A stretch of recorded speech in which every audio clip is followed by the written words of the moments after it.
Wrong call. This is the story of a young woman who married a department head. However, after moving in with him, she often complains about his workaholic nature and how he rarely stays home. Whenever she returns home, she only talks about herself, which makes her feel fed up. Meanwhile, Hiro, her child, is knocking on the glass calling for her. But when she opens the door, she immediately scolds him for not putting his toys away. At the same time, the phone rings, and she walks over to answer it while still feeling angry. The caller is a woman who thanks her for always helping, but apologizes for not being able to come over and asks if she can wait a little longer. Hearing this leaves her confused, so she asks who the woman is trying to contact, but the call disconnects, which only frustrates her more. She mutters to herself that at first, the man seemed kind, hard-working, and good-looking, and she thought that marrying him would lead to a comfortable life. But now it feels so boring. That evening, while she was looking at Hiro, she saw him sleeping among his toys. She thought she would leave him like that for a while, and go out to buy some groceries. Suddenly the phone rang, and when she answered, she immediately recognized that it was the same woman calling again, who said she still couldn't come, and asked if she could leave her child with her for another hour. She thought the caller must have dialed the wrong number, and assumed this was a daycare, so she told the caller that she had the wrong number. As soon as she finished that sentence, the call disconnected. This made her angry, and she complained, "What kind of nonsense is this? Calling the wrong number twice and not even apologizing." In her anger, she slammed the phone down, but the phone rang again, and she quickly answered, ready to scold the caller, thinking it was the same person from before. However, this call was from her husband, who called to say that he would be coming home late as usual. He told her and their child to eat dinner without him, and then hung up. In the evening, while the mother and child were having dinner, she told Hiro not to play while eating. However, Hiro started crying, which annoyed her greatly, and she complained that this was the reason she hated children.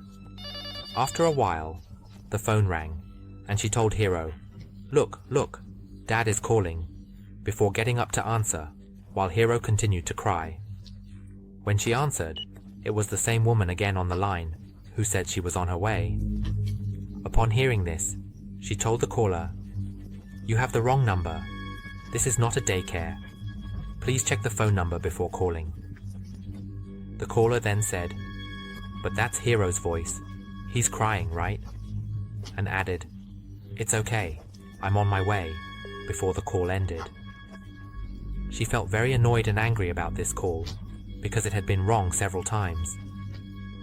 However, she suddenly remembered that the woman had mentioned Hiro's name, and she began to wonder why the caller knew Hiro. Then an image appeared of Hiro drawing a picture of a mother, and she thought, could the caller really be Hiro's mother? But she quickly dismissed the idea, thinking it was impossible since Hiro's mother was supposed to be dead, and she was sure that she had caused her death herself before marrying the department head, and that Hiro was not her biological child. Suddenly, there was a ringing sound at the door, and her eyes trembled with a mix of anger that surged within her. The voice from the door said that she had come to pick him up, and apologized for making her wait, saying sorry for the trouble. Upon hearing this, she decided to grab a knife from the kitchen, ready to confront the situation. The last thing she heard was Hiro calling the woman Mom.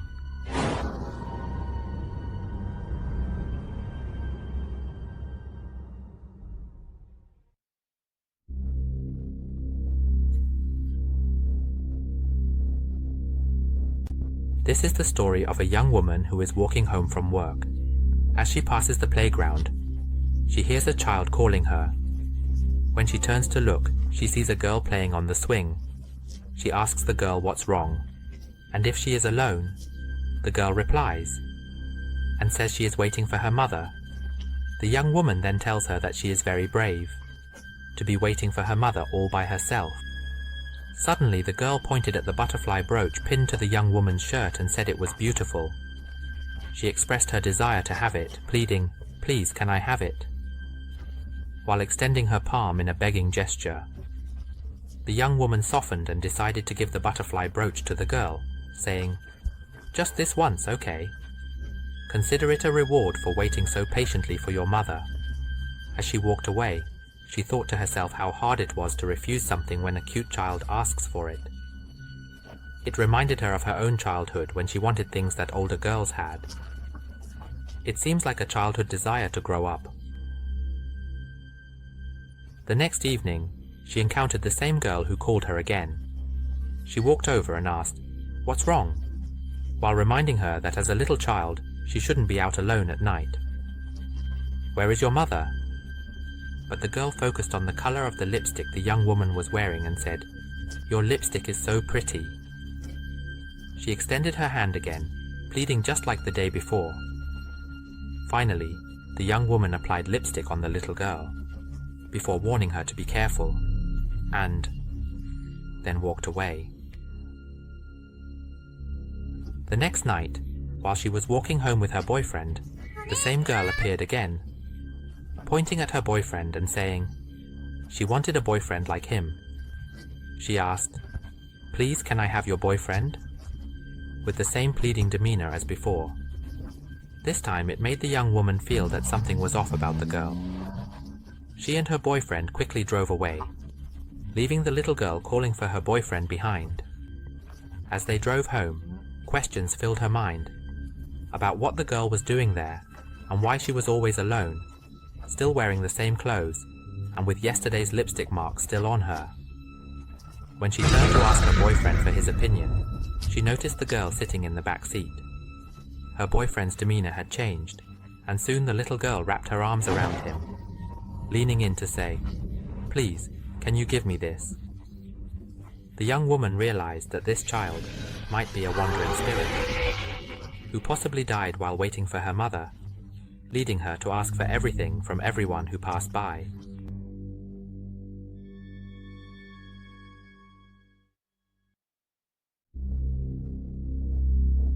Crow Child. This is the story of a young girl who traveled back to her hometown to visit her grandmother for the first time. Her mother reminded her not to forget to greet her grandmother and to be a good girl. The girl asked if her grandmother was kind, and her mother assured her that she was, and that she was looking forward to seeing her. The girl expressed that she also wanted to see her grandmother very much, and her mother said that her grandmother would be very happy. On their way to her grandmother's house, 3 boys suddenly ran past, shouting that, "Auntie Crow is coming! Auntie Crow is coming! Run away before you get caught!" The girl quickly asked her mother who Auntie Crow was, and her mother replied that she didn't know either.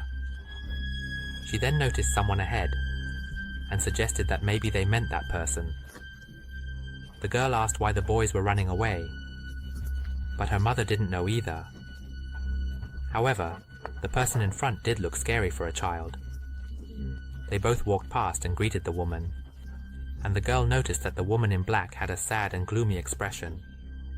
She was dressed in dark colors, as if she had just come from a funeral or something. The woman in black politely greeted them back before walking into her house. When the mother and daughter met the maternal grandmother, they sat down to chat without paying any attention to her daughter, even though the girl was trying to call out. The girl then noticed something on the roof at that moment, after the mother and grandmother had been talking for a while. When they turned back to the daughter, it turned out that she had disappeared. The mother began searching the nearby houses, shouting for her daughter until she walked past the house of the woman in black whom she had encountered earlier. Suddenly, her daughter's voice came from that house, so she rushed in to see her daughter sitting and crying under a tree because she had fallen down, and beside her was the woman in black who was helping her. After that, the mother quickly apologized for her daughter getting lost and entering the house of the woman in black, and she was about to take her daughter home. The daughter said to her mother, "I'm sorry." And the mother replied, "It's okay," asking how she ended up playing in a stranger's house. The daughter said she saw everyone having fun, so she wanted to join in. The mother asked, "Who do you mean by everyone?" as she turned to the house of the woman in black who was waving goodbye. Her daughter also looked back. However, what they saw was completely different. The daughter saw many boys and girls hanging from tree branches and utility poles, laughing and waving goodbye to her, while the mother saw a flock of crows perched in various places, cawing loudly all around. The woman in black then warned her not to let go of her daughter's hand again, or else her daughter might disappear before she even realized it. It ended with the sound of cawing, as if the woman in black herself was the one who turned the children into crows.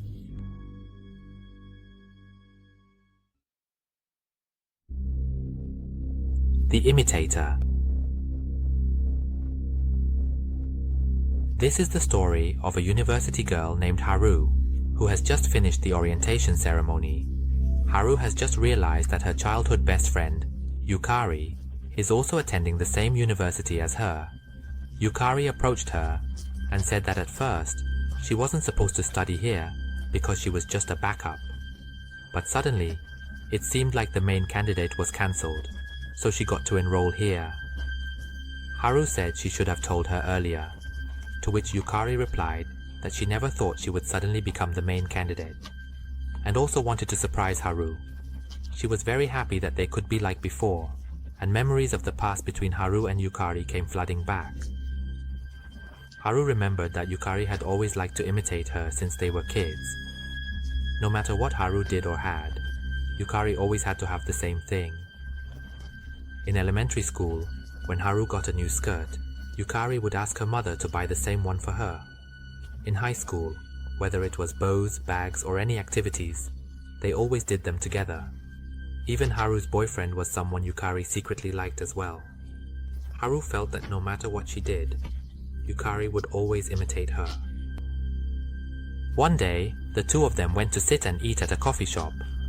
When Yukari saw Haru's new watch, she said it was beautiful, and mentioned that she wanted a new watch too, planning to buy the same one as Haru. She also asked what classes Haru was taking, and which club she was in, saying she would join too, including what part-time job Haru had, asking for recommendations so she could do it as well. Yukari clearly expressed that whatever Haru did, she would follow suit, which made Haru feel annoyed. She stood up and shouted at Yukari, pleading with her to stop imitating her and to think for herself, as they were not the same in every way. Haru questioned why Yukari always wanted to be her. After that statement, Yukari started crying and said that Haru had never been this mean. Haru then explained that she was just worried about Yukari's future, and that she should think differently from her.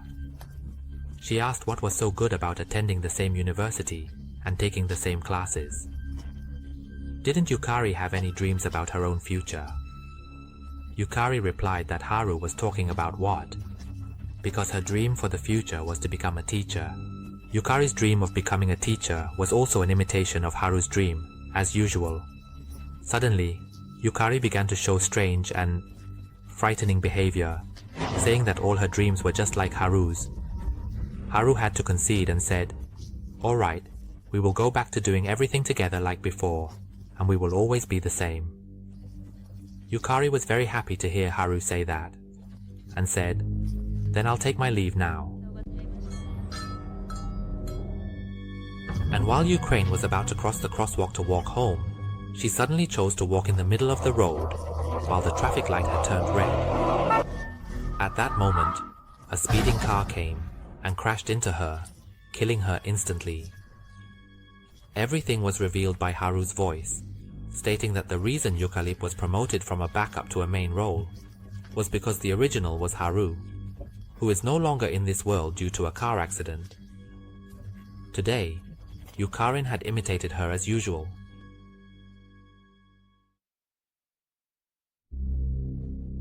The Shadow of a Young Woman. It is the story of a young woman who is waiting for 3i to come home. When 3i arrives, she complains about him because he has been drinking alcohol. While 3i is rambling on, still feeling the effects of the alcohol, she notices the scent of a woman's perfume on his shirt. After a while, 3i asks to take a shower, and the second piece of evidence appears on his shirt, a clear lipstick stain, along with some female nail clippings. Upon seeing this, she becomes increasingly confident that her 3i is indeed cheating on her, as he often comes home late and never stays home on holidays. He probably thinks she knows nothing. With such clear evidence, she believes he won't be able to make excuses this time. Just then, 3i's phone buzzes with an email notification. When she picks it up to check, she sees several emails from a woman named Ree. She clicks on one and reads the message, "I will always be by your side." Upon seeing this, she immediately feels furious and wonders who this Ree is. Suddenly, she feels a chill down her spine as she sees a shadow appear behind her and then disappear. After 3i finished showering, he told her that she should go back to rest.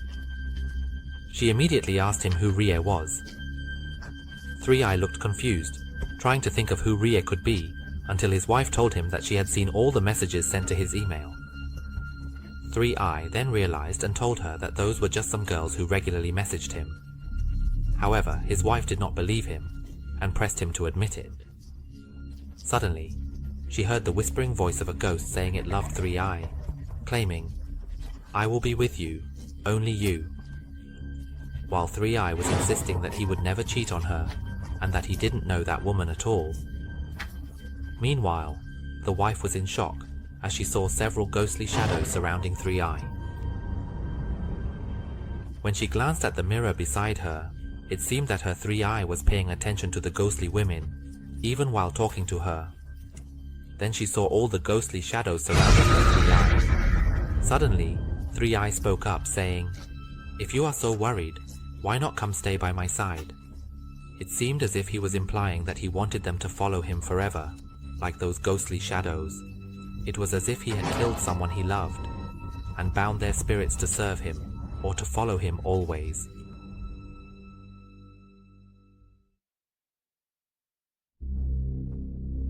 You have returned. This is the story of a high school girl named Yuka, who has just been dumped by her boyfriend. However, the person who stole her boyfriend is her best friend, Kieko, which makes her feel bitter and think that she will never forgive Kieko. While crying, she recalls the painful image of the two of them flirting with each other. She tries to console herself that she and her ex-boyfriend will never get back together, before walking to the library during class. While she was searching for books to do her report, she stumbled upon a book titled The Book of Love Fulfillment. When she opened it, she found a method to bring back lost loves. The book stated that if you call the number 99999 at 11:59 p.m. and plead for the person to return, they will come back to you. However, she thought that this was something really silly. She walked past it. That night in her bedroom, she still couldn't forget her ex-boyfriend, and felt resentment towards Rieko, complaining that she hated them. Suddenly, when she glanced at the clock showing 5:45 p.m., she wanted to try the method from the book she had learned during the day, as she had nothing to lose. She quickly ran to the payphone and waited until 5:59 p.m. Once the time came, she inserted a coin and dialed 9999, waiting to hear a voice. However, she heard nothing and thought it might just be a trick for kids. Suddenly, the coin she had just inserted was taken by the phone, meaning someone had answered the call. She was very surprised and tried to gather her courage to say, "Please bring my ex-boyfriend Tomo back to me." After finishing her request, she immediately ran back home.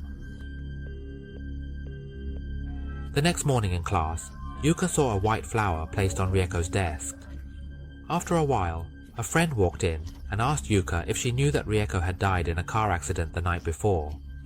Yuka was very shocked, and various images from the previous night flooded her mind, remembering that she had asked for the return of her ex-boyfriend.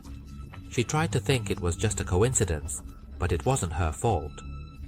After a while, her ex-boyfriend walked into the room and collapsed in front of her, saying that Rieko's death was because he hadn't taken her home. And if he had, this terrible thing wouldn't have happened. He cried while Yuka tried to comfort him, saying it wasn't his fault, it was an accident, and there was nothing they could do about it. Her ex-boyfriend then asked what he should do.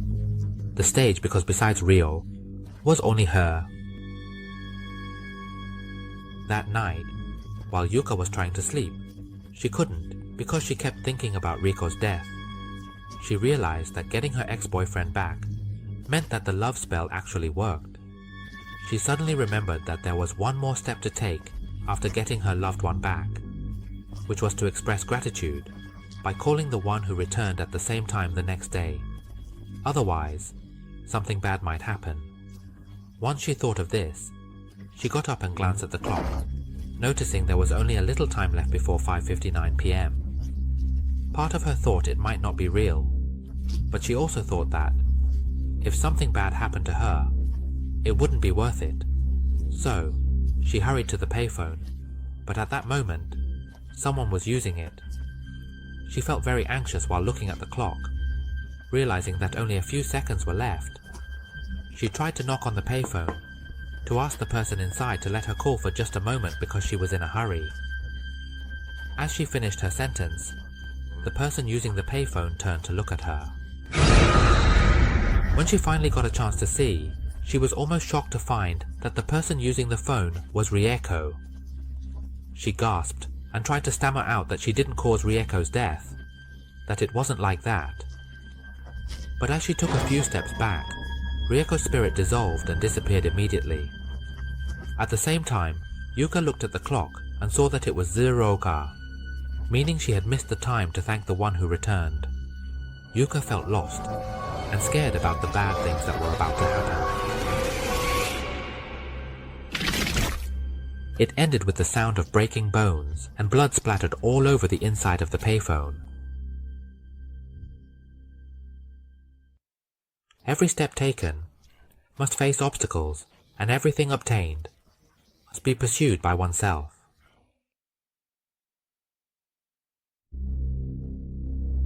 Hide.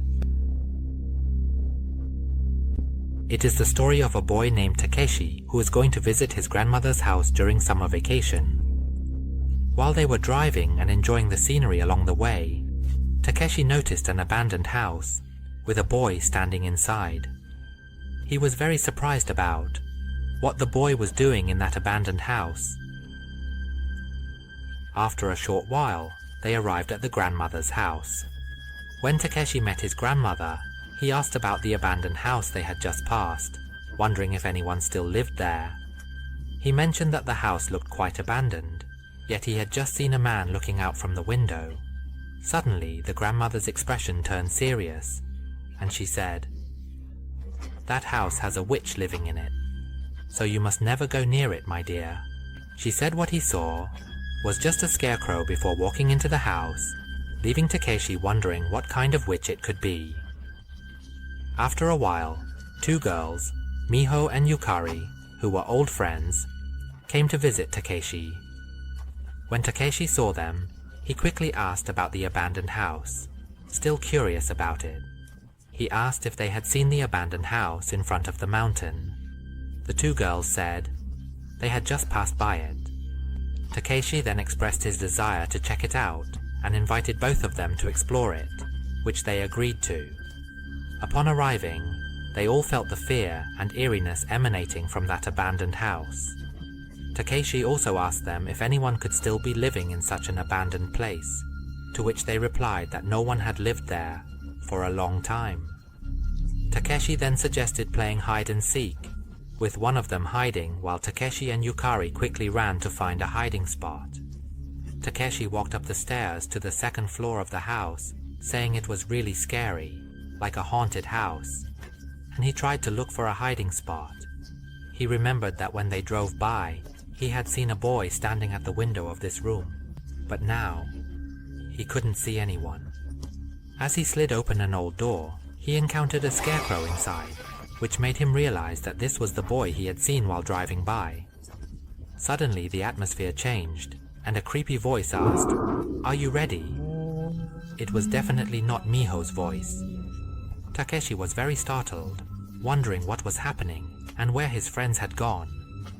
The voice was coming up the stairs to the second floor, asking, "Where are the little ones hiding?"